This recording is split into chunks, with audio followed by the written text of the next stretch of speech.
Di setiap keluarga, seringkali ada dinamika unik di antara anak-anaknya. Apalagi jika kita bicara tentang anak pertama, tengah, dan bungsu. Banyak yang beranggapan bahwa mereka memiliki kepribadian yang berbeda. Pernahkah kamu merasa bahwa adikmu atau kakakmu itu sangat berbeda? Bahkan susah sekali diajak kerja sama? Itulah yang sering jadi masalah di keluarga. Namun, bagaimana sih sebenarnya hubungan antara anak-anak ini? Apakah anak tengah beneran cocok dengan anak bungsu? Dan anak pertama secara otomatis bisa akur dengan anak tengah? Mari kita gali lebih dalam sebelum kita masuk ke pembahasan ini, karena banyak yang bilang, memahami karakter masing-masing itu kunci untuk menemukan keharmonisan di keluarga. Chapter 1, Dinamika Keluarga. Kita semua tahu bahwa setiap anak dalam suatu keluarga punya karakter yang unik. Di balik itu, ada banyak hal yang menjadi penyebabnya. Perbedaan urutan kelahiran adalah salah satunya. Contohnya, anak pertama biasanya lebih bertanggung jawab, sedangkan anak bungsu cenderung diperbolehkan lebih bebas. Nah, anak tengah? Dia sering jadi orang yang harus menjalin hubungan di tengah dua kakak atau adik yang berbeda perspektifnya. Hal ini bisa menciptakan tantangan tersendiri. Terkadang, konflik muncul hanya karena cara berpikir yang berbeda. Coba bayangkan situasi di mana anak pertama ingin mengatur segalanya, anak tengah ingin berkompromi, dan anak bungsu hanya ingin bersenang-senang. Ketiga karakter ini bisa saling beradu, terutama saat dihadapkan pada keputusan yang melibatkan keluarga.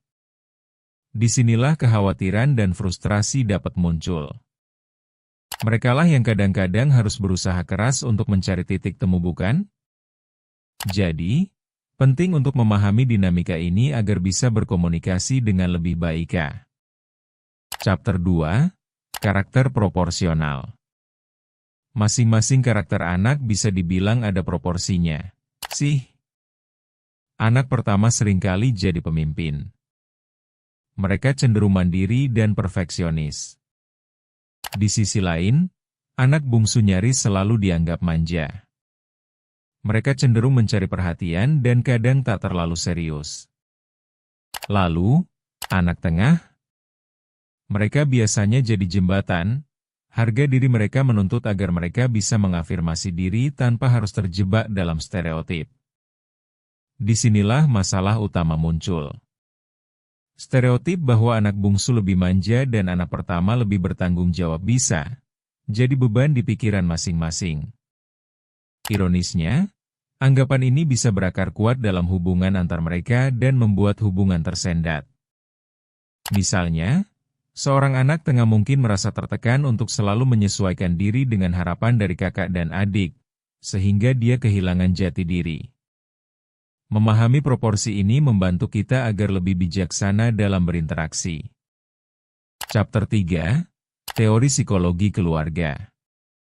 Dalam psikologi, banyak penelitian menunjukkan bahwa urutan kelahiran dapat mempengaruhi kepribadian.